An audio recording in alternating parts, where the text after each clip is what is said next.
성부와 성자와 성령의 이름으로. 은총이 가득하신 마리아님 기뻐하소서. 주님께서 함께 계시니 여인 중에 복되시며 태중의 아들 예수님 또한 복되시나이다.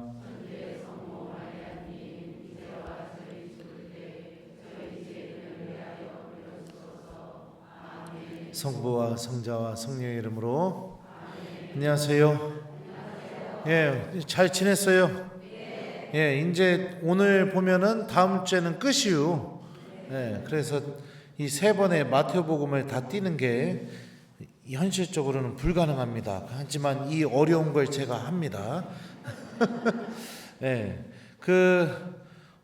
마태복음에 이제 오늘 5장부터 좀 우리가 살펴볼 건데, 마태복음에는 5개의 담화가 나옵니다.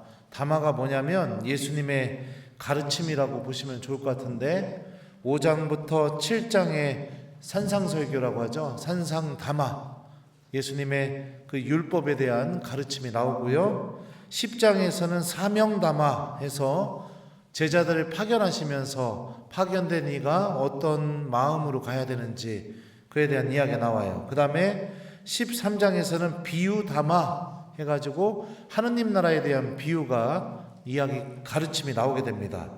18장에서는 교회담화라고 합니다. 그래서 교회가 어떤 공동체 해야 되는지 그 이야기를 18장에서 이야기하고 있어요. 그리고 23장부터 25장까지를 종말담화라고 합니다. 종말에 어떤 일이 벌어지게 될지. 그래서 담화가 총 몇 개예요? 5개가 있어요. 5개의 가르침이 마태복음에 자리 잡혀 있습니다. 5개 하면은 뭐가 생각납니까? 생각나는 게 없군요. 모세오경, 5개의 가르침. 그렇게 해서 이 마태복음은 여러분들 구약 성경과 아주 긴밀하게 연결시키려는 노력들이 있었다라는 거 지난 시간에 말씀드렸었는데, 그것처럼 5개의 가르침이 마태복음 안에 이렇게 자리 잡혀 있습니다. 그 5개의 가르침 중에 첫 번째 가르침인 오늘 산상설교, 산상담화를 보도록 하겠습니다. 산상설교를 시작하게 될 때 5장 1절부터 2절에서 이런 편이 나와요. 예수님께서는 그 군중을 보시고 산으로 오르셨다. 예수님께서 자리에 앉으시자 제자들이 그분께 다가왔다. 예수님께서 입을 여시어 그들을 이렇게 가르치셨다 라고 하면서 행복선언이 시작되게 됩니다. 근데 이 가르침이 있었던 곳이 산이죠. 그리고 지난 시간에 얘기했었습니다. 모세도 산에서 하느님의 가르침을 받죠. 마치 제자들과 예수님을 따라온 군중들이 모세처럼 산에서 예수님의 가르침을 받습니다. 예수님은 마치 야훼 하느님 같은 그런 연결점들이 탈출기와 이렇게 연결되어 있다라고 이렇게 보시면 좋을 것 같고, 여기서 군중이라는 단어가 관사가 붙었어요. 그 군중 해서 지난 시간에 마지막에 여러분들에게 말씀드렸습니다. 4장 마지막 구절에 나오는 사람들이 바로 그 군중들이었다. 누구였느냐? 마귀 들린 사람들, 병자들, 그죠? 죄인들, 이런 사람들이 예수님을 따라왔고, 예수님께서는 그 군중들과 제자들을 향해서 행복선언을 시작하십니다. 근데 이 행복선언의 내용을 보게 되면은 여러분들 어떨지 모르겠어요. 행복하여라 라는 말과 함께 시작이 되게 되는데, 한번 볼까요? 자, 읽어드릴게요. 행복하여라, 마음이 가난한 사람들, 하늘나라가 그들의 것이다. 여기서 우리나라 성경에는 마음으로 번역되었지만 그리스 성경을 보게 되면은 영으로 가난한 사람들, 내 영이 가난한 거예요. 그런 사람들은 행복하다. 하늘나라가 그들의 것이다. 행복하여라, 슬퍼하는 사람들, 그들은 위로를 받을 것이다. 행복하여라, 온유한 사람들, 그들은 땅을 차지할 것이다. 행복하여라, 의로움에 줄이고 목마른 사람들, 그들은 흡족해질 것이다. 행복하여라, 자비로운 사람들, 그들은 자비를 입을 것이다. 행복하여라, 마음이 깨끗한 사람들, 그들은 하느님을 볼 것이다. 행복하여라, 평화를 이루는 사람들, 그들은 하느님의 자녀라 불릴 것이다. 행복하여라, 의로움 때문에 박해를 받는 사람들, 하늘나라가 그들의 것이다. 사람들이 나 때문에 너희를 모욕하고 박해하며 너희를 거슬러 거짓으로 온갖 사악한 말을 하면 너희는 행복하다. 기뻐하고 즐거워하여라. 너희가 하늘에서 받을 상이 크다. 사실 너희에 앞서 예언자들도 그렇게 박해를 받았다라는 말씀이에요. 여러분들, 예수님이 말한 이 행복의 기준 한번 잘 생각해 보세요. 내가 마음이 가난해지면 행복할까요? 눈물 흘리는 일들이 많아지면 행복할까요? 내가 온유해서 사람들이 나한테 해코지해도 그냥 부드러운 마음으로 대해주고 내가 그런 사람이면 행복할 수 있을까요? 한번 쭉 생각을 해봤으면 좋겠습니다. 근데 중요한 것은 무엇이냐면 우리들의 신앙의 지향점이 예수님께서 말씀하신 이 8개의 조건들이 행복하다라고 인식할 수 있게 되는 게 올바른 신앙의 모습인 거예요. 근데 우리가 삶을 살다 보면은 가난한 것보다는 부자가 더 행복한 것이고, 내가 눈물을 흘리는 것보다는 사람들에게 내가 좋은 이야기도 듣고 그래서 웃을 일이 많아지는 게 더 행복한 것이고, 그리고 내가 온유하기보다는 잘잘못 가리고 따지고 나한테 잘못한 사람들 내가 정확하게 이렇게 나도 똑같이 해주고, 그렇게 세상을 살지 않나요? 우리 보통 의로움에 줄이고 목마른 사람들, 여기서 의로움이라는 것은 하느님과 올바른 관계를 맺는 길이라고 했죠. 그리고 예수님 시대 때 이스라엘 사람들은 율법을 철저하게 지키는 거예요. 그러니까 엄밀하게 얘기하면 율법을 철저하게 지키는 사람들, 이렇게 얘기할 수 있을지 모르겠지만 내가 하느님과 올바른 관계를 맺기 위해서 목말라 있는 겁니다.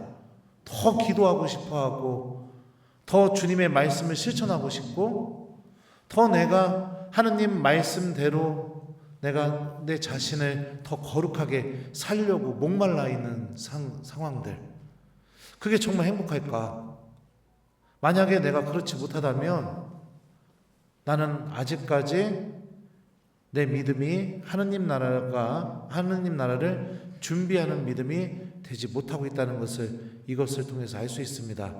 한 번은 제가 성령기도에 가가지고 특강해주고 안수를 해주는데 어떤 자매가 제가 손을 딱 올리니까 막 울기 시작하는 거예요. 막 울기 시작하는데 제가 마음이 막 너무 아프더라고요. 뭔 일 때문에 우는지 모르겠는데 꺼이꺼이 우니까 안수를 해주면서 마음속으로 기도해 주려고 가만히 있는데 방금 이 행복선언의 말씀이 생각나는 거예요. 행복하여라. 슬퍼하는 사람들, 그들은 위로를 받을 것이다. 그리고 나서 손을 딱 떼니까 그 자매가 눈물을 딱 멈추는 겁니다. 행복한 사람들의 특징, 예수님이 말씀하신 이 행복선언의 주인공들의 특징이 뭔지 아세요? 공통점? 하느님이 그 사람에게 무엇인가를 해줄 수 있는 그런 분이 되시는 것, 이게 여러분들 행복선언의 주인공들의 특징입니다. 하느님 나라를 주실 수 있고 위로해 주실 수 있고 땅을 차지하게 해 주실 수 있고 자비를 베풀어 주실 수 있고, 근데 우리들이 삼고 있는 행복의 기준들은 하느님이 없어져 버려야 행복하다고 우리는 보통 그렇게 느껴요. 그래서 우리가 이 예수님의 가르침을 통해 내가 정말 주님께서 주시는 행복을 준비하고 있는 사람들인지 한번 생각해 봤으면 좋겠습니다. 또 한 번 또 저는 아주 특별한 이 말씀 중에 특별한 체험이 하나 있었는데, 제가 전에 있던 본당이 주차장이 굉장히 좁아요. 한 번은 저희 부모님이, 저는 일주일에 한 번씩 부모님이 반찬해 주러 사제관에 오세요.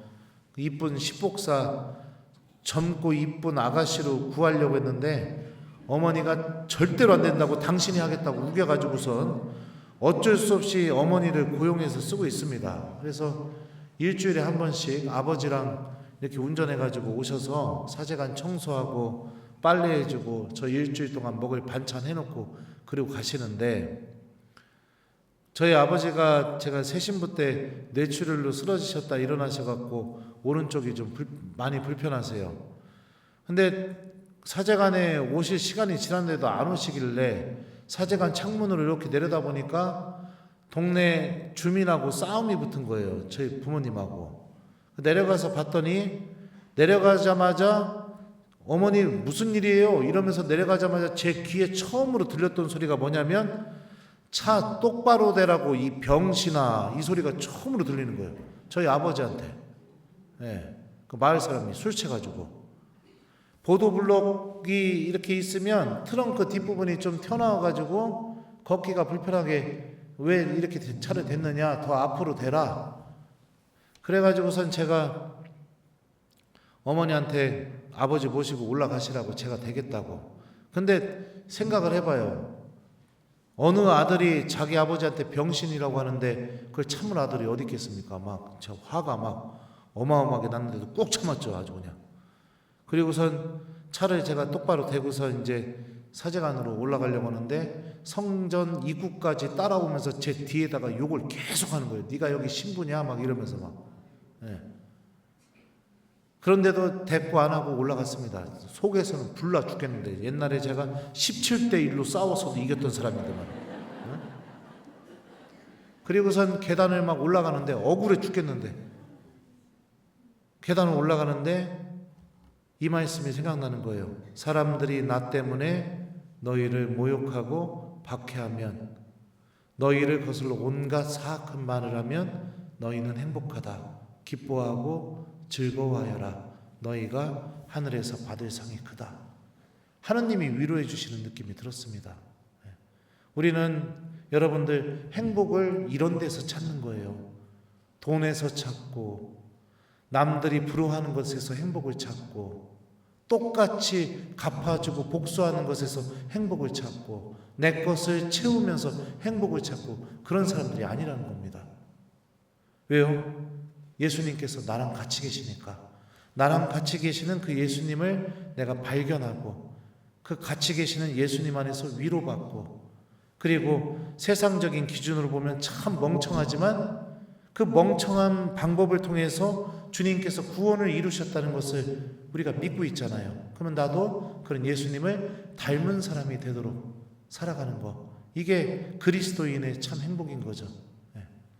그러니까 세상에서 가장 미련한 사람은 어떤 사람일까요? 돈 자랑하는 사람, 가방 자랑하는 사람. 이런 게 신앙의 눈으로 볼 때는 불행한 모습인 겁니다. 우리가 자랑을 하려면 주님을 닮은 모습을 자랑하는 게 신앙인다운 모습인 겁니다. 예수님을 닮은 모습, 그 모습이 나에게서 드러나게 될 때, 제가 거기서 참았던 이유가 뭐예요? 사제니까, 하느님의 사람이니까, 똑같이 나도 대응할 수 없으니까. 왜요? 나는 믿음을 갖고 있는 사람이니까. 멱살 붙잡고 너 우리 아버지한테 뭐라고 했어? 내가 이렇게도 할 수 있었겠죠. 그러지 않았던 이유가 뭐예요? 예수님 때문에, 이것 때문에 참은 거죠. 그렇게 될 때 주님께서 위로해 주고 계시는구나, 이거를 그때 아주 깊게 느꼈었습니다. 사순식이죠, 여러분들. 우리 정말 사순식이 때 정화되고 우리가 성화돼야 될 것 중에 하나가 뭐냐면 우리들의 행복의 기준, 이게 한 번 정도는 정화되고 성화될 필요가 있어요. 주님께서는 우리가 행복하다고 보편적으로 생각하는 그런 기준들은 하나도 언급하지 않으셨습니다. 하느님이 나를 위로해 줄 수 있을 때, 하느님이 나에게 자비를 베풀어 주실 수 있을 때, 하느님이 나를 깨끗하게 씻어 주실 수 있을 때, 이럴 때 우리가 정말로 행복한 사람이다, 예수님께서 말씀해 주시는 거죠. 하느님이 나한테 무엇인가를 해줄 수 있는 분으로 내가 그분을 모시게 될 때, 그때 참 행복이 나에게 옵니다. 그래서 나의 행복의 기준, 요거를 좀 한번 잘 묵상해 보셨으면 좋겠고, 그 다음에 나오는 얘기가, 지금 갈 길이 바빠요. 오늘 마태복음 16장까지 나가야 됩니다. 못 나가면 몰라요. 이제 나도 망했어요. 이제 빛과 소금 얘기가 나와요. 그죠? 예. 행복선언을 하신 다음에 곧바로 하시는 이야기가 뭐냐면 이 행복선언의 주인공들이 세상을 어떻게 살아야 되느냐, 빛과 소금처럼 살으란 얘기예요. 너희는 세상의 소금이다. 그러나 소금이 제맛을 잃으면 무엇으로 다시 짜게 할 수 있겠느냐. 아무 쓸모가 없으니 밖에 버려져 사람들에게 짓밟힐 따름이다. 너희는 세상의 빛이다. 산 위에 자리 잡은 고을은 감추어질 수 없다. 등불은 켜서 함지 속이 아니라 등경 위에 놓는다. 그렇게 하여 집안에 있는 모든 사람을 비춘다. 이와 같이 너희의 빛이 사람들 앞을 비추어 그들이 너희의 착한 행실을 보고 하늘에 계신 너희 아버지를 찬양하게 하여라. 소금의 특징이 뭘까요? 짜요. 소금이 짠맛을 내려면 어떻게 될까요? 녹아야 돼요. 녹아야 소금은 짠맛을 냅니다. 녹지 않으면 소금은 짠맛이 안 나요. 낼 수가 없어요. 다시 말하면 녹아 들어가는 삶. 눈으로는 드러나진 않는데 이 물에 소금이 들어가서 녹아서 눈으로 볼 때는 사라져버려서 드러나지 않지만 이 물 전체의 맛을 짜게 만드는 그런 삶. 그러니까 신앙인은 녹아 들어갈 줄 아는 사람이어야 된다는 거예요. 그러니까 막 뭐예요, 잘난 체하고 막 드러내고 이런 게 아닌 거예요. 그냥 그 공동체에 내가 소금처럼 녹아들어서 그냥 나의 존재로 인해서 공동체 전체가 예수님의 맛을 드러내게 만드는 거. 이게 소금처럼 살아가는 겁니다. 몇 프로의 염분이 바닷물을 짜게 만들까요? 제가 찾아보니까 3.5%래요. 3.5%의 소금이 온 바다의 물을 다 짜게 만듭니다. 그러면은 신앙인이 녹아 들어가서 소금의 맛을 내는 게 어떤 모습일까요? 저는 묵묵하게 내가 만나는 이웃들에게 주님의 말씀을 실천하는 삶. 이게 내가 녹아 들어가서 굳이 내가 천주교 신자라는 걸 드러내지 않아도, 굳이 내가 잘난 척을 하지 않아도 말과 행동 안에서 예수님의 맛이 그냥 자연스럽게 나오게 해서 그 사람을 만나는 순간 저 사람 참 다르네. 저 사람 참 말도 다르고 행동도 다르네. 이런 느낌이 들게 만드는 거. 이게 녹아 들어가는 삶의 모습이죠. 마치 김재덕 신부님처럼. 네. 또 빛의 특징은 뭘까요? 예수님이 그랬죠? 아무도 등불을 켜서 함지박 속이 아니라 등경 위에 놓는다고. 빛의 특징은 뭐냐면 명확하게 드러나는 삶입니다. 명확하게. 그러니까 내가 신앙인으로서 녹아 들어가면서 살아야 될 때도 있지만 내가 신앙인다운 모습을 명확하게 드러내야 되는 순간에는 드러내야 된다는 겁니다. 근데 신앙인의 모습을 드러내야 될 때 명확히 드러내지 않고 녹아들어야 될 때는 녹아들지 않고 이러면은 이제 불행해지는 거예요. 말과 행동으로 내가 모습을 드러내게 되고 그리고 또 노래 나와요.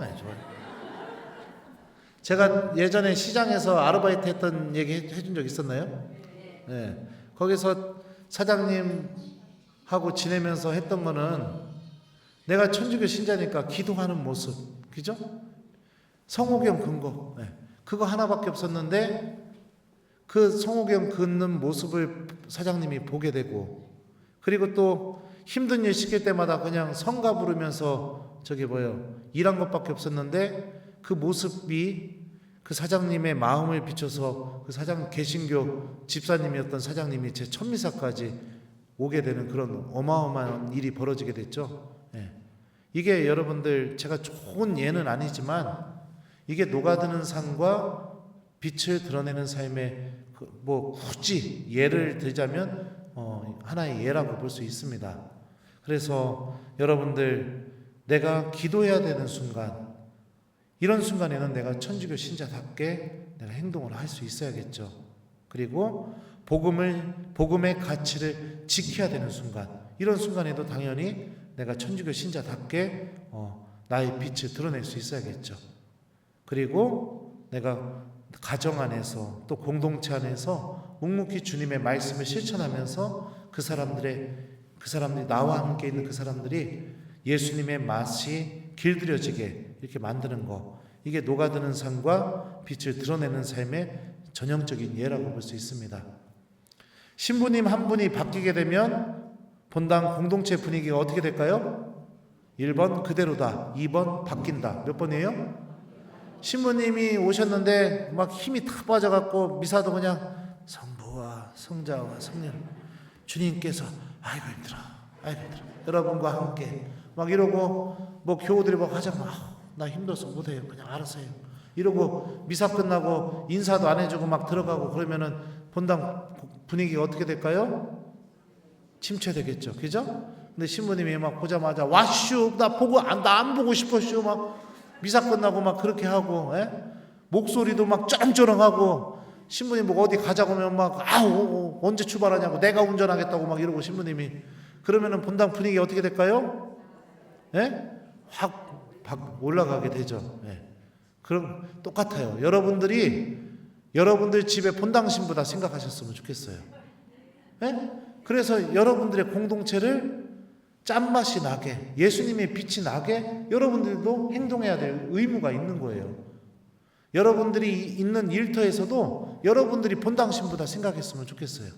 그래서 예수님의 빛을 드러내고, 예수님이 앞에서 얘기했던 이 8가지가 정말로 사람이 행복할 수 있는 기준이라는 것을 보여주는 거죠. 말과 행동으로. 그렇게 해서 그 공동체를 변화시키는 거. 신부님 한 분이 본당 공동체를 변화시키는 것처럼 여러분들도 그렇게 하셔야 돼요. 그래야 여러분들이 속한 공동체가 정말로 행복한 공동체로 바뀔 수 있게 됩니다. 그 다음부터 이제 예수님께서는 이제 구약의 야훼 하느님처럼 하느님의 율법에 대해서 주님께서 알려주셔요. 새로운 가르침을 주세요. 내가 율법이나 예언서들을 폐기하러 온 줄로 생각하지 마라. 폐기하러 온 것이 아니라 오히려 완성하러 왔다. 자, 율법과 예언서를 완성하러 오셨는데, 자, 마지막 구절을 볼까요? 내가 너희에게 말한다. 너희의 의로움이 율법학자들과 바리사이들의 의로움을 능가하지 않으면 결코 하늘나라에 들어가지 못할 것이다 라고 이렇게 말씀하셔요. 율법을 잘 지켜야 되고 철저하게 지켜야 되고, 그 지키는 마음이 율법학자들과 바리사이들의 그 마음을 능가하는 마음을 갖고 있어야 되는 거예요. 의로움을 갖고 있어야 된다고 예수님 말씀하십니다. 율법학자들과 바리사이들이 어느 정도로 율법을 철저하게 지켰냐면요, 이 사람들은 자기 재산의 10분의 1을 하나님께 봉헌했던 사람들이에요. 제가 볼 때는 여기 계신 분들 중에 내가 갖고 있는 전 재산의 10분의 1을 하나님한테 봉헌한 사람 거의 없을 겁니다. 그 정도로 하나님에 대한 믿음이 컸던 사람입니다. 자선, 기도, 단식도 무진장 자주 했던 사람들이에요. 그리고 이들이 어느 정도로 주님께 열심히 했냐면, 봉헌할 때 양념, 박하, 여기 뒤에 나올 거예요. 이런 것들이 양념이거든요. 양념을 사면 양념도 10분의 1을 하나님한테 드렸어요. 그리고 바리사이들의 특징 중에 하나가 뭐냐면 부엌을 2개를 갖고 있었습니다. 왜냐하면 율법에 정한 규정대로 음식을 하기 위해서. 예를 들면은 새끼와 어미젖을 같이 이렇게 삶거나 이런 걸 할 수가 없어요. 그럼 뭐를 예를 들어줄까? 예를 들면요, 양젖에다가 양 새끼 고기를 같이 넣어서 삶는다는 거, 이런 건 할 수가 없는 거예요, 요리를. 그런 건 분리해서 따로 요리하기 위해서 부엌을 2개씩 이렇게 갖고 있었던 사람들이에요. 그 정도로 열심히 했던 사람들입니다. 근데 그들의 의로움을 능가해야 된답니다. 그래서 주님께서 6가지 예를 들어서 바리사이들과 율법학자들의 의로움을 능가하는 의로움이 뭔지에 대해서 설명을 해줍니다. 자, 한번 보죠. 21절입니다. 살인해서는 안 된다. 살인한 자는 재판에 넘겨진다고 옛사람들에게 이르신 말씀을 너희는 들었다. 그러나 나는 너희에게 말한다. 자기 형제에게 성을 내는 자는 누구나 재판에 넘겨질 것이다. 그리고 자기 형제에게 바보라고 하는 자는 최고 의회에 넘겨지고 멍청이라고 하는 자는 불붙는 지옥에 넘겨질 것이다. 그러므로 내가 제단에 예물을 바치려고 하다가 거기에서 형제가 너에게 원망을 품고 있는 것이 생각나거든 예물을 거기 제단 앞에 놓아두고 물러가 먼저 그 형제와 화해하여라. 그런 다음에 돌아와서 예물을 바쳐라. 너를 고소한 자와 함께 법정에 가는 도중에 얼른 타협하여라. 그러지 않으면 고소한 자가 너를 재판관에게 넘기고 재판관은 너를 형리에게 넘겨 내가 감옥에 갇힐 것이다. 내가 진실로 너희에게 말한다. 내가 마지막 한 입까지 갖기 전에는 결코 거기에서 나오지 못할 것이다. 바리사이들과 율법학자들은요, 살인해서는 안 된다. 10계명 제5계명이죠. 이웃들에게 바보, 멍청이 이렇게 얘기해도 이 계명을 어기지 않았다고 생각했던 것 같아요. 왜요? 사람 안 죽였으니까. 네. 이게 바리사이들과 율법학자들의 의로움의 모습인 겁니다. 그러니까 쓰여진 것 그대로 지키기만 하면 되는 거예요. 근데 예수님은 계명 안에 담겨져 있는 하느님의 마음을 헤아려서 우리가 계명을 실천해야 된다. 이게 바리사이들과 율법학자들의 의로움을 능가하는 의로움이다. 예를 든다면 살인해서는 안 된다라는 이 계명 안에 담겨져 있는 하느님의 마음이 무엇이냐? 물러가 먼저 그 형제와 화해하여라. 이게 하느님의 마음이라는 거예요. 내가 사람을 죽이지만 않으면 이 계명을 어긴 게 아니라 말과 행동으로 이웃의 마음을 죽게 만드는 행동을 한 거면 이미 이 계명을 어긴 것이다. 그러니까 계명 안에 담겨져 있는 하느님의 마음을 잘 헤아려서 계명이 지키기 위한 수단이 아니라 이 계명을 통해서 하느님과 이웃을 더 깊이 있게 사랑할 수 있는 하나의 길과 통로로 내가 계명을 바라봐야 된다라는 것을 예수님이 알려주시는 거죠. 여러분들 이웃들에게 바보 이렇게 하신 적 있어요? 없어요? 멍청이 한 적 있어요? 없어요? 지옥 간대요. 제 말이 아니라 예수님 말이에요. 지옥 간대요. 네. 그럼 다 지옥 가야죠 이제. 네. 그러니까 내가 이웃과의 관계에 대해서 이렇게 민감성을 갖고 살아야 된다는 것을 예수님께서 알려주시는 거죠. 행복 선언의 주인공들은 그렇다는 거예요. 율법을 지킬 때도 율법 안에 담겨있는 하느님의 마음을 헤아려서 하느님과 이웃을 더 사랑하기 위해서 계명을 대하는 거다. 근데 이 마음을 잃어버리게 되면 어떻게 될까요?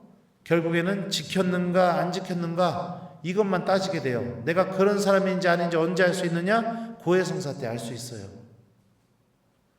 계명 안에 담겨져 있는 하느님의 마음을 헤아릴 줄 모르니까 고백할 게 주일미사 빠진 거 외에는 고백할 게 없어요. 주일미사 빠진 거 외에는. 성사본지 지난 판공 때 봤습니다. 나 제발 좀 그 소리 좀 안 들었으면 좋겠어요. 고해소에서. 주일미사 빠졌습니다. 이밖에 알아내지 못한 죄도 통해하니 사해 주소서. 저는 이 고백을 듣기 시작하게 되면은 마음속으로 막 고민을 하기 시작해요. 무슨 고민을 하느냐? 지난 판공 때 성사 보고 지금 처음 보는 건데 주일미사 한 번 빠진 거 외에는 죄가 없다고 하니 나도 몇 달을 살면은 죄를 너무 많이 저지르는데 이분은 주일미사 빠진 거 하나 외에는 죄가 없다고 하니 이분을 빨리 주교님한테 알려서 성인 품에 올려야 되지 않을까? 고민을 하기 시작하게 됩니다. 계명 안에 담겨져 있는 하느님의 마음을 하나도 보지 못하고 있는 불행한 신앙인의 모습인 거예요. 불행한 사람의 모습인 겁니다. 그런 분들이요, 대부분 기도를 안 할 가능성이 굉장히 높고요. 기도하신다 하더라도 그것도 하나의 일처럼 하실 가능성이 굉장히 높습니다. 하느님처럼 일어나지 않는 거예요. 그러니까 안타까운 거죠. 뒤에 나오는 말씀들도 똑같아요. 간음해서는 안 된다. 그러면 내가 진짜 누군가와 간음하기 전에는 죄를 저지른 게 아니다. 이렇게 생각하는 거는 바리사이들과 율법학자들의 의로움이라는 거예요. 내가 마음속으로 간음하는 것도 다 간음죄를 저질렀다는 겁니다.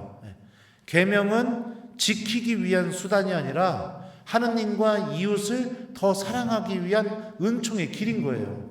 내가 사랑이라는 관점에서 봤을 때 사랑하지 못하게 되는 상황이 되게 된다면 여기에 쓰여져 있는 내용을 직접적으로 어기지 않았다 하더라도 나는 이미 이 계명을 지키는데 실패한 사람이 된 겁니다. 예전에 사귀었던 여자애가 어느 날 저한테 오더니 그러는 거예요. 오빠, 이제부터 다른 여자애들 손잡지 마. 그래가지고 알았어. 그렇게 저한테 얘기를 했던 적이 있었어요. 여러분들 생각해 봅시다. 오빠, 이제부터 다른 여자애들 손잡지 마. 이 말이 다른 여자애들 손만 잡지 마 이 뜻일까요? 자매님들 대답해 봐요. 1번 그렇다, 2번 아니다. 몇 번이에요? 예? 몰라요? 그러면 손 잡지 마. 그러면 손 안 잡고 내가 막 딴 애랑 데이트해도 되고 딴 애랑 막 웃고 떠들어도 되고 딴 애랑 팔짱 껴도 되는 거예요? 손만 안 잡았으니까. 그리고 나서 와가지고 왜 쟤랑 저러고 다녀? 그러면은 손 안 잡았잖아. 손 잡지 말라며. 이렇게 얘기하면 되는 거예요? 안 되는 거예요? 안 되는 거죠. 계명도 마찬가지인 거예요. 계명도요. 손 잡지 마. 이 얘기는 뭐예요? 다른 애 쳐다보지 마. 나만 쳐다봐. 다른 애랑 놀지 마. 나하고만 놀아줘. 이 소리잖아요. 손 잡지 마. 이 말 한마디 안에 담겨있는 뜻이. 그리워 안 그리워? 그래요. 이뻐. 하느님도 똑같다는 거예요. 네? 그러니까 살인하지 말라면 사람 죽이지 마. 그러면 안 죽였으니까 아무난 잘못이 없네. 이게 아니라는 거죠. 마음속에서 내 입으로 내 행동으로 나의 무관심으로. 그죠? 네. 충분히 그 계명 안에 담겨져 있는 하느님의 마음을 우리가 헤아릴 수 있는 거죠. 간음하지 말라. 이것도 마찬가지고요. 거짓 맹세하지 해서는 안 된다. 예.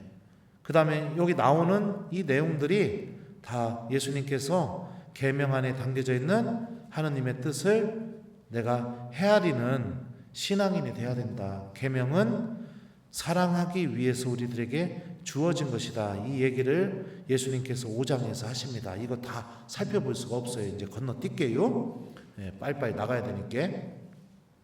6장에서는 여러분들 자선, 기도, 그 다음에 단식에 대해서 예수님께서 말씀하세요. 자선은 음식을 먹지 않는 것이죠. 그거는 단식이지. 제가 지금 나이 먹으니까 정신이 오락가락해요.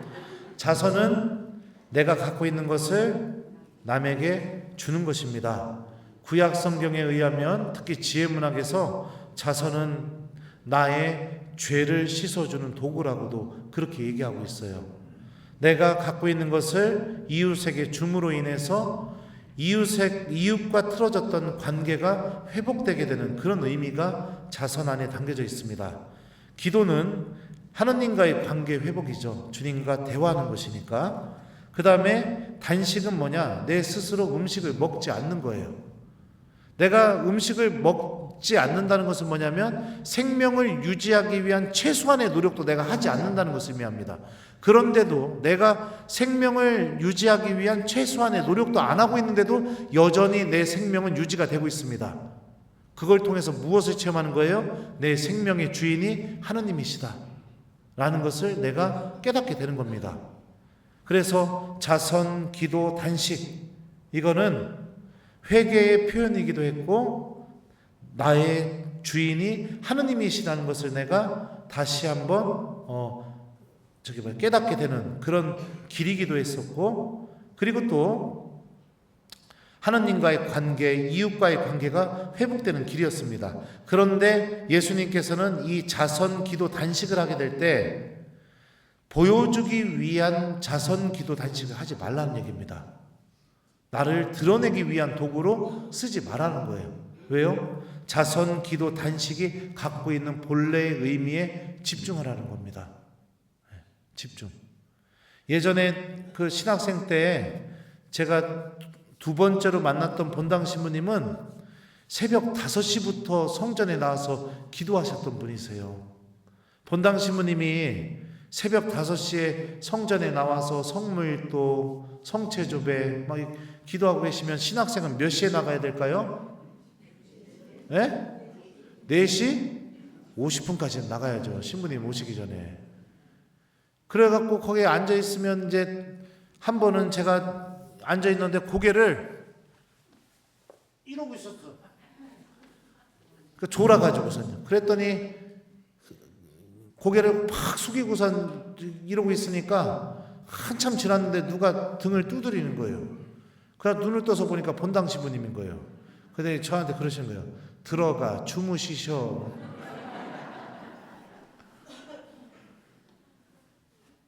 기도가 아니었죠. 신부님한테 보여주기 위한 거였죠. 물론 그것도 기도라고만 할 말 없지만 그런 거예요. 내가 기도하는 이유, 하느님을 찾기 위해서, 주님을 만나기 위해서인 거죠. 누군가에게 보여주고 인정받기 위해서 우리가 이런 것들을 하기 시작하게 되면 하느님을 다 잃어버리게 됩니다. 하느님을 다 잃어버리게 돼요. 그래서 내가 주님만을 의식하면서 하는 기도, 자선, 단식을 해야 된다. 특히 기도할 때 어떻게 기도해야 되는지 이 마태복음이 우리에게 알려줍니다. 이것도 주님의 기도도 이것도 1시간짜리 강의인데 환장하겠습니다. 자, 여기 보면은요, 간단하게만 말씀드릴게요. 네. 자, 빈말을 많이 하지 말라. 그들은 말을 많이 해야 하나님께서 들어주시는 줄 알고 계신다. 그게 아니라 너희 아버지께서는 너희가 청하기도 전에 무엇이 필요한지 알고 계신다. 이 믿음 안에서 드리는 기도가 주님의 기도예요. 주님의 기도 내용을 볼까요? 하늘에 계신 저희 아버지, 아버지의 이름을 거룩히 드러내시며. 자, 주님의 기도는 처음부터 우리에게 가르쳐요. 하나님이 나의 아버지시라는 걸 아버지로 부르게 하죠. 그리고 아버지의 이름이 거룩히 드러나고 아버지의 나라가 오고 아버지의 뜻이 하늘에서와 같이 땅에서도 이루어지소서. 이거 무엇을 위한 겁니까? 나의 구원을 위한 겁니다. 그죠? 하느님의 이름이 거룩히 드러나고 하느님 나라가 완성되고 하느님의 뜻이 이루어지는 거. 하느님의 뜻이 뭐예요? 나를 구원시키는 거. 그러니까 주님의 기도에서 전반부에서 우리가 청하는 건 뭐냐면 하느님의 뜻이 이루어지기를 바라는 청원을 하고 있지만 냉정하게 얘기하면 내가 구원받는데 가장 필요한 것을 하느님께 청하고 있는 겁니다. 오늘 저희에게 일용할 양식을 주시고 저희에게 잘못한 일을 저희도 용서하였듯이 저희 잘못을 용서하시고 저희를 유혹에 빠지지 않게 하시고 저희를 악에서 구하소서. 이 부분도 보게 되면은요, 일용할 양식을 주신다. 이것도 내가 하루하루 먹고 사는 게 내 노력이 아니라 하느님의 자비와 은총으로 내가 먹고 살아가는 거예요. 여러분들 생각해 보세요. 내가 두 다리 멀쩡하고 판단할 수 있고 그 다음에 뭐 더하기 빼기도 할 수 있고 열정적으로 어떤 거에 매진할 수 있는 능력, 이거 내 노력으로 얻은 게 아니거든요. 주님께서 태어날 때부터 우리에게 주셨던 능력이거든요. 우리는 하느님께서 주신 이 능력으로 내가 하루하루 먹고 살 것을 내가 활용해서 얻고 있는 거죠. 그리고 저희에게 잘못한 일을 저희도 용서하였듯이, 이 말이 중요해요. 내가 먼저 주님 용서할 테니까 내가 용서한 것을 보시고 저희 죄를 용서해달라고 얘기하고 있죠. 저희를 유혹에 빠지지 않게 하시고 악에서 구하소서. 그러니까 이 주님의 기도 후반부에서도 우리가 하느님께 청하고 있는 것이 무엇이냐? 바로 내가 구원받는 데 필요한 것들, 이거를 청하고 있는 거죠. 그러니까 기도란 무엇이냐? 내가 무엇을 기도해야 되는가? 정말 내가 구원받는데 필요한 은총들을 청하는 것을 하는 게 기도다라는 것을 예수님께서 알려주시죠. 그리고 참된 기도는 용서라는 열매를 맺어낸다. 왜요? 주님의 기도 다음에 예수님이 한 번 더 강조합니다. 너희가 다른 사람들의 허물을 용서하면 하늘의 너희 아버지께서도 너희를 용서하실 것이다. 그러나 너희가 다른 사람들을 용서하지 않으면 아버지께서도 너희의 허물을 용서하지 않으실 것이다. 그러니까 우리가 정말로 기도를 통해서 맺어야 될 열매 중에 하나가 뭐냐? 용서다라는 것을 우리가 주님의 기도를 통해서 알 수 있습니다. 아무튼 그래서 내가 기도를 어떻게 해야 되는가? 우리 교우들 기도하는 내용의 대부분이 어떤 내용일까요? 손주 대학 붙게 해주십시오. 땅 좀 팔리게 해주십시오. 네. 뭐 승진시험 합격하게 해주십시오. 이런 기도 하지 말라는 거 아니에요. 근데 나의 모든 기도가 현세적인 것들로만 가득 차 있다면 그 기도는 한번 내가 기도의 지향을 성찰해 볼 필요는 있죠. 정말로 내가 하느님께 청해야 될 것은 내가 구원받는 데 필요한 은총을 청하는 거, 이게 올바른 기도의 모습이라는 것을 주님께서 알려주십니다. 자, 그리고 나머지는 여러분들이 읽어보시면 충분히 이해하실 수 있을 거라고 저는 생각이 듭니다. 예. 이거 다 설명하자니 큰일 났어요. 지금 벌써 40분 지나가지고 16장까지 언제 나가요? 예. 자, 그래서 이 5장부터 7장까지는 예수님께서 하느님과 우리가 어떻게 관계 맺어야 되는가, 정말로 행복한 삶이 무엇인가, 하느님께서 주시는 그 행복을 어떻게 우리가 소유할 수 있는가, 이거에 대한 이야기들을 이 행복선언의 공동체인 제자들과 예수님을 따라왔던 사람들에게 주님께서 새롭게 설명을 해주십니다. 자, 그래서 마지막에 볼까요? 7장에 가게 되면은요, 예수님이 이제 이 말씀을 마치시고 나서 마지막 이렇게 말씀하셔요. 그러므로 나의 이 말을 듣고 실행하는 이는 모두 자기 집을 반석 위에 지은 슬기로운 사람과 같을 것이다. 비가 내려 강물이 밀려오고 바람이 불어 그 집에 들이쳤지만 무너지지 않았다. 반석 위에 세워졌기 때문이다. 그러나 나의 이 말을 듣고 실행하지 않는 자는 모두 자기 집을 모래 위에 지은 어리석은 사람과 같다. 비가 내려 강물이 밀려오고 바람이 불어 그 집에 휘몰아치자 무너져 버렸다. 완전히 무너지고 말았다. 참된 여러분들 믿음이라는 것은 주님의 말씀을 듣고 실천으로 옮기는 것, 이게 참된 믿음의 모습이라는 것을 주님께서 마지막에 이렇게 말씀하고 계십니다. 신앙생활의 가장 본질은 뭐냐면요, 말씀을 듣고 실천하는 거예요. 말씀을 듣고 실천하는 거. 예, 이게 신앙생활의 가장 본질적인 모습입니다. 그러니까 여러분들 이 예수님의 말씀을 마음속에 잘 간직하셨으면 좋겠어요. 자, 그러면 이제 8장 좀 보도록 하죠. 8장부터는 이제 10가지 치유 이야기가 나오기 시작하게 됩니다. 이 탈출기에서 모세가 야훼 하느님을 만나고 나서 파라오에게 가서 10가지 재앙을 일으킨 것처럼, 또 모세가 산에서 내려와서 10가지 재앙이기도 하지만 기적이죠. 10가지 기적을 일으킨 것처럼 예수님께서도 이제 산에서 내려오셔서 10개의 기적을 일으키십니다. 탈출기에서의 10개의 기적의 핵심은 내가 주님임을 알게 될 것이다 라는 것을 이스라엘 사람들과 그 이집트 사람들에게 알려주기 위한 목적이었다면, 이제 예수님께서 일으키시는 이 10개 기적의 목적은 뭐냐면 임마누엘 하느님이 어떤 분이신지에 대해서 이제 사람들에게 알려주세요.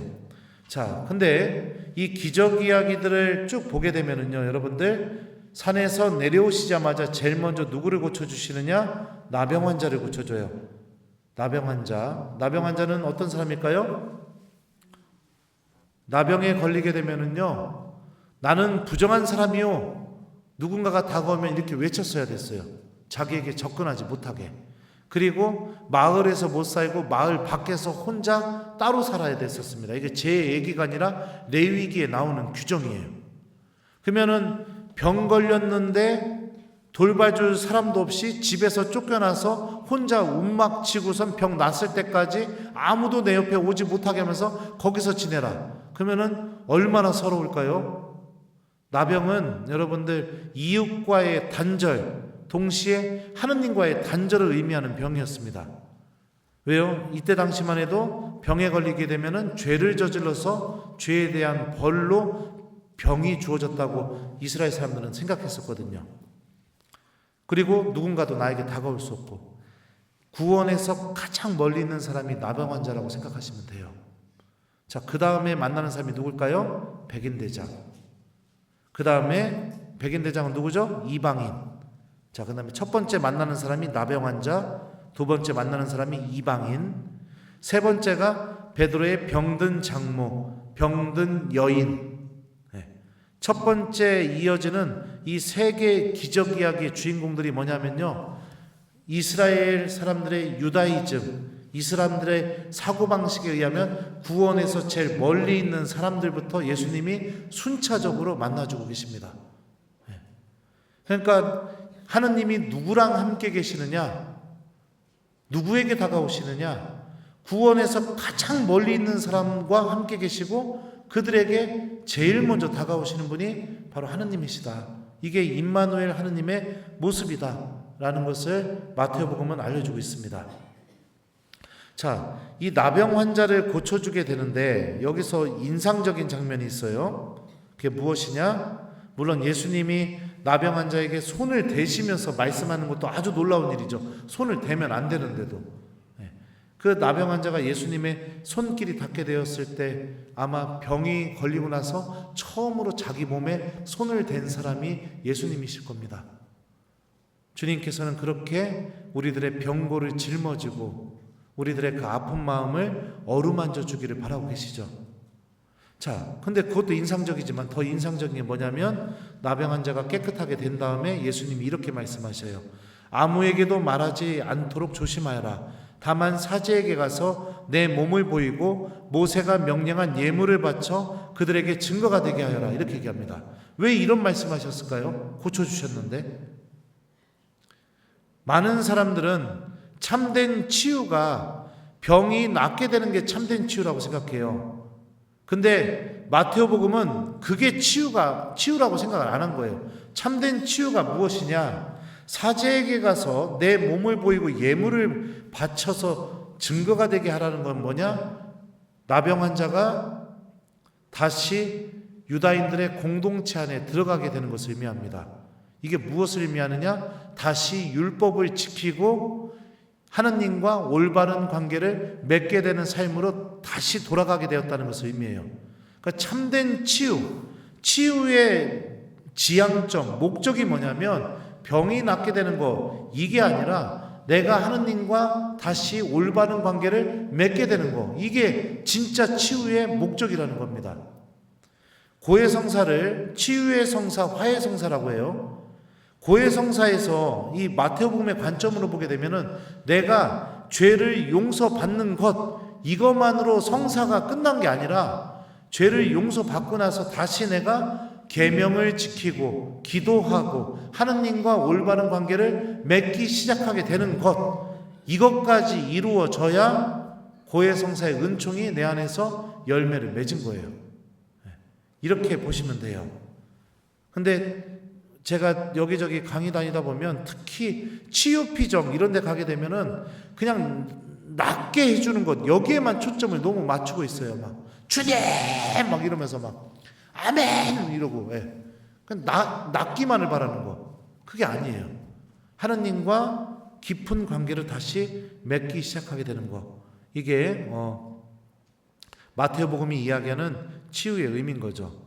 자, 백인대장의 병든 종을 고치신 이야기도 베드로의 장모까지만 하고 좀 쉽게요.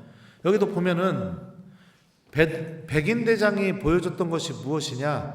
예수님이 내가 가서 고쳐주겠다라고 이렇게 말씀하셨는데도 백인대장은 뭐라고 얘기하느냐? 오실 필요 없으시다고, 주님을 제 지붕 아래 저는 모실 자격이 없다고, 한 말씀만 해달라고. 저도 백인대장이다 보니까 제가 말 한마디 내리면 제 부하들이 제 말을 그대로 행동으로 옮긴다. 주님께서 한 말씀만 해주시면 그 말씀이 이루어질 것이다 라고 이렇게 예수님께 고백을 하게 됩니다. 그러자 예수님이 감탄을 하시죠. 처음으로 마태복음에서 주님께서 감탄하시는 장면입니다. 그게 뭐냐? 제가 그 부분을 읽어드릴게요. 내가 진실로 너희에게 말한다. 나는 이스라엘의 그 누구에게서도 이런 믿음을 본 일이 없다. 내가 너희에게 말한다. 많은 사람이 동쪽과 서쪽에서 모여와 하늘나라에서 아브라함과 이삭과 야곱과 함께 잔치상에 자리 잡을 것이다. 그러나 하느님 나라의 상속자들은 바깥 어둠으로 쫓겨나 거기에서 울며 이르 갈 것이다. 이렇게 말씀하신다며요. 가거라, 내가 믿는 대로 될 것이다. 바로 그 시간에 종이 나왔다. 이렇게 말씀하셔요. 주님께서 감탄하시는 믿음이 무엇이냐? 예수님의 말씀이 반드시 나에게 이루어진다고 믿는 믿음. 이게 감탄하시는 믿음이에요. 이 믿음은 누가 갖고 있었던 믿음이기도 하죠? 성모님께서 갖고 계셨던 믿음이에요. 보십시오. 저는 주님의 종입니다. 말씀하신 대로 저에게 이루어지길 바랍니다. 주님께서 기적을 일으켜 주실 수 있는 믿음은 말씀이 나에게 이루어진다 라고 내가 그렇게 믿고 행동하는 거. 그러니까 여러분들 미사 끝나고 나가실 때 주님의 말씀이 나에게 오늘 이루어진다, 이 믿음과 함께 집으로 가셔서 생활해 보셨으면 좋겠어요. 그리고 이 백인대장의 고백을 우리도 신부님이 성체를 들어올릴 때마다 똑같이 고백하죠. 주님 어떻게 하죠? 보라, 하느님의 어린 양, 세상에 죄를 없애신 분이시니 이 성찬에 초대받은 이는 복되도다. 주님, 제 안에 주님을 모시기에 합당치 않사오나 한 말씀 하소서.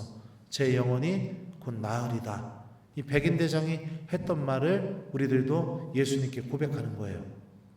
말씀이 이루어지기를 바라는 믿음을. 그러면은 성체를 모시러 나올 때 내가 어떤 마음으로 나와야 될까요? 복음 말씀 기억하고 나와야죠. 신부님이 내 손에다가 그리스도의 몸하고 성체 올려줘서 성체 모시자마자 제일 먼저 무엇을 내가 기억해야 될까요? 복음 말씀을 기억해야죠.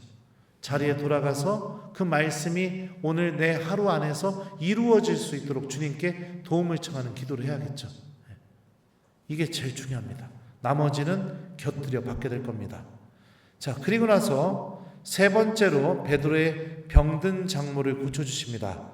예수님께서 베드로 집에 가셨을 때 그의 장모가 열병으로 드러누워 있는 것을 보셨다. 예수님께서 당신 손을 그 부인의 손에 대시니 열이 가셨다. 그래서 그 부인은 일어나 그분을 시중 들었다. 여기서 눈에 들어온 단어가 시중 들었다라는 단어예요. 베드로의 장모는 아파 있었고 주님께서 베드로의 장모의 손을 대니까 병을 낫게 됩니다. 그리고 나서 그 베드로의 장모는 예수님을 시중 들게 됩니다. 이 모습을 보게 되면서 우리들이 또 생각해 볼 수 있는 게 있죠. 주님을 시중 들려면 제일 먼저 중요한 게 뭐냐? 예수님께서 내 영혼에 손을 대어주시는 시간을 마련해야 된다.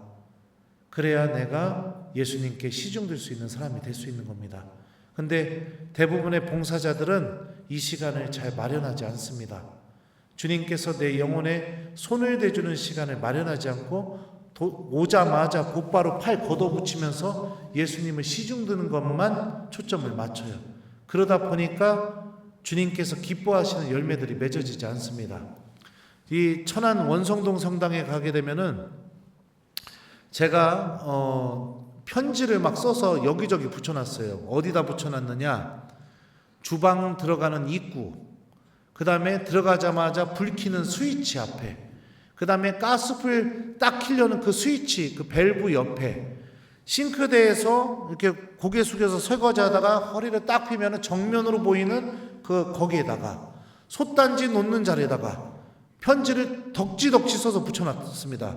뭐라고 써서 붙여놨느냐? 사랑하는 자매님, 오늘도 본당을 위해 봉사해 주셔서 감사합니다. 그런데 성체조배 하셨나요?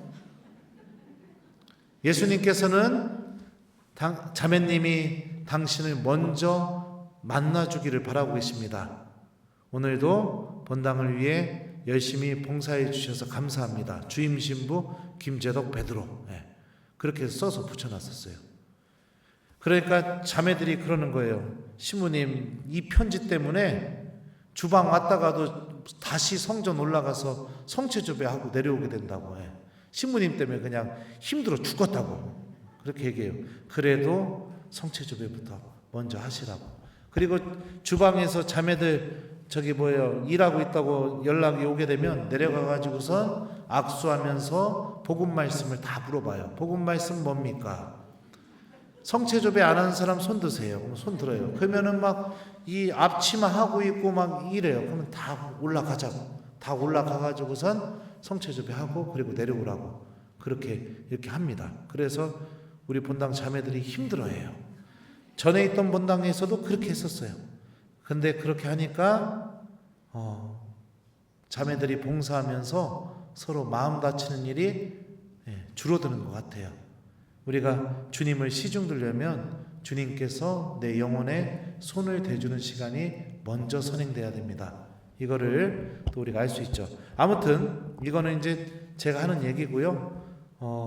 중요한 건 뭐냐면은 예수님께서 이 만나주시는 순서, 고쳐주시는 순서가 나병 환자, 이방인, 그 다음에 병든 여인, 이렇게 이스라엘 사회에서 구원에서 멀리 있다고 생각하는 사람들부터 우리와 함께 계시는 하느님은 제일 먼저 찾아오시고 그들과 함께 계셔 주신다라는 것을 이 세 개의 기적을 통해서 마태복음은 보여주고 있습니다.